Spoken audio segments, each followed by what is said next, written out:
सोचिए, अपनी ही जबान, अपनी भाषा को खो देने का एहसास कैसा होता होगा। ये एक बहुत ही गहरा सवाल है।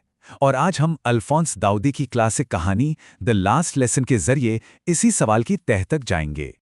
बस एक पल के लिए सोचिए, अगर ये आपकी अपनी भाषा बोलने का आखिरी मौका हो, आखिरी बार, कैसा लगेगा? बस यही एक सवाल है जो इस कहानी की जान है, उसकी रूह है, और यही चीज़ इसे इतनी गहराई देती है। तो इस कहानी की शुरुआत होती है एक छोटे से लड़के से जिसका नाम है फ्रांस। उसके लिए दिन बिल्कुल नॉर्मल था, या कह लीजिए उसे ऐसा लग रहा था। लेकिन बहुत जल्द उसको एहसास होने वाला था कि आज का दिन किसी भी दूसरे दिन जैसा नहीं है, बिल्कुल अलग। पहला इशारा, पहला क्लू तब मिलता है जब फ्रांस टाउन हॉल के पास से गुजरता है। वहां बुलेटिन बोर्ड पर लोगों की एक बहुत बड़ी भीड़ जमा थी, और पिछले 2 सालों से सारी बुरी खबरें, चाहे वो हारी हुई लड़ाइयों की हों या कोई और, सब वहीं से मिलती थीं। तो कुछ तो गड़बड़ थी। और फिर जब फ्रांस स्कूल पहुंचता है ना, तो ये मिस्ट्री और भी गहरी हो जाती है। देखिए, आमतौर पे स्कूल में सुबह सुबह कितना शोर होता है, डेस्कों का खुलना बंद होना, बच्चों का एक साथ लेसन दोहराना। लेकिन आज वहां एक अजीब सी, संजीदा सी खामोशी थी, बिल्कुल ऐसे जैसे संडे की सुबह हो।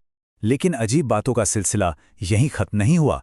फ्रांस ने नोटिस किया कि उसके टीचर एम हैमिल, उन्होंने अपने सबसे खास कपड़े पहने हुए हैं। वो उनका सुंदर सा हरा कोट, वो झालरदार शर्ट और वो सिल्क की काली टोपी, ये सब तो वो सिर्फ इंस्पेक्शन या प्राइज वाले दिनों पर ही पहनते थे। आज ऐसा क्या था? तो सवाल ये उठता है कि इन सब अजीब चीज़ों के पीछे आखिर वजह क्या थी? इसका जवाब बर्लिन से आए एक ऑर्डर में छुपा था। एक ऐसा ऑर्डर जो एक बहुत बड़ी हिस्टोरिकल इवेंट से जुड़ा हुआ था। अच्छा, इस पूरी मिस्ट्री को आखिर समझने के लिए ना, हमें थोड़ा सा हिस्ट्री में जाना पड़ेगा। ये पूरी कहानी सेट है फ्रैंको प्रशियन वॉर के बैकग्राउंड में। इस युद्ध में फ्रांस की हार हुई थी और उसे अपने 2 बहुत इंपॉर्टेंट इलाके अल्सास और लोरेन प्रशिया को देने पड़े थे। और इसी हिस्टोरिकल इवेंट की वजह से एम हैमिल वो शॉकिंग खबर सुनाते हैं जिसने सब कुछ बदल कर रख दिया।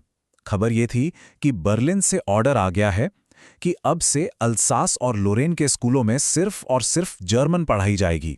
तो इसको ऐसे समझिए, 1870 में जंग शुरू हुई, 1871 तक फ्रांस को अपने इलाके छोड़ने पड़े, और अब हम कहानी के आज में हैं, जिस दिन फ्रेंच भाषा का आखिरी लेसन पढ़ाया जा रहा है। जैसे ही ये खबर फ्रांस तक पहुंचती है, जैसे ही उसको इसका मतलब समझ आता है, कहानी का फोकस उसके अंदर हो रहे बदलाव पर चला जाता है, उस गहरे पछतावे पर जो उसे महसूस हो रहा था। फ्रांस के लिए ये खबर जैसे एकदम से बिजली कड़कने जैसी थी। अचानक सब कुछ साफ हो गया। उसे समझ आ गया कि आज का दिन इतना अलग क्यों था, क्योंकि ये आखिरी लेसन था, और तभी उसे अपनी पढ़ाई को नज़रअंदाज करने का बहुत गहरा अफसोस हुआ। और देखिए, फ्रांस का नज़रिया कैसे पलट जाता है। जो ग्रामर की किताबें कुछ घंटे पहले तक उसको बोझ लगती थीं, अब वही उसे अनमोल लगने लगी। जिस स्कूल से वो भागना चाहता था, अब वो चाहता था कि ये लेसन कभी खत्म ना हो। और एम हैमिल, जिनसे वो डरता था, आज वो उसे एक देशभक्त नजर आ रहे थे। सब कुछ बदल गया था। तो आखिर इस हालत का जिम्मेदार कौन है? एम हैमिल इसके लिए किसी एक को दोषी नहीं ठहराते।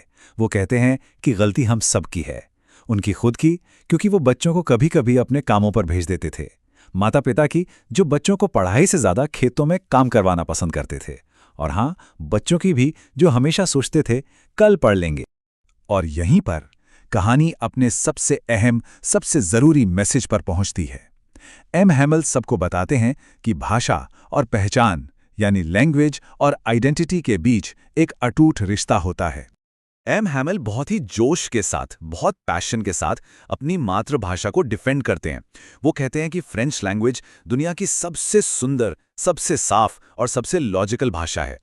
और फिर वो कहते हैं वो लाइन जो इस कहानी का दिल है, कि जब तक कोई कौम अपनी भाषा से मजबूती से जुड़ी रहती है, तो मानो उनके पास अपनी जेल की चाबी होती है।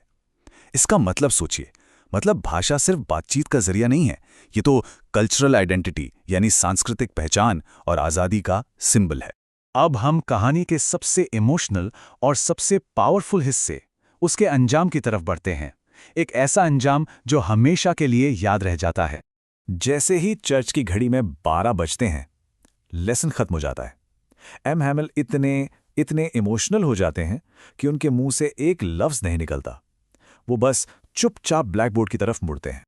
और फिर अपनी पूरी ताकत से वो चौक उठाकर बोर्ड पर लिखते हैं वीव ला फ्रांस, जिसका मतलब है फ्रांस अमर रहे।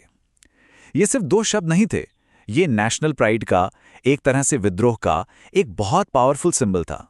तो आखिर में ये कहानी हम सब के लिए एक सवाल छोड़ जाती है। अपनी अपनी जिंदगी में सोचिए, वो कौन सा आखिरी लेसन है जिसे हम आज नजरअंदाज कर रहे हैं? ऐसी कौन सी चीज है जिसकी असली कीमत हमें तभी समझ आएगी जब उसे खो देने का वक्त आ जाएगा?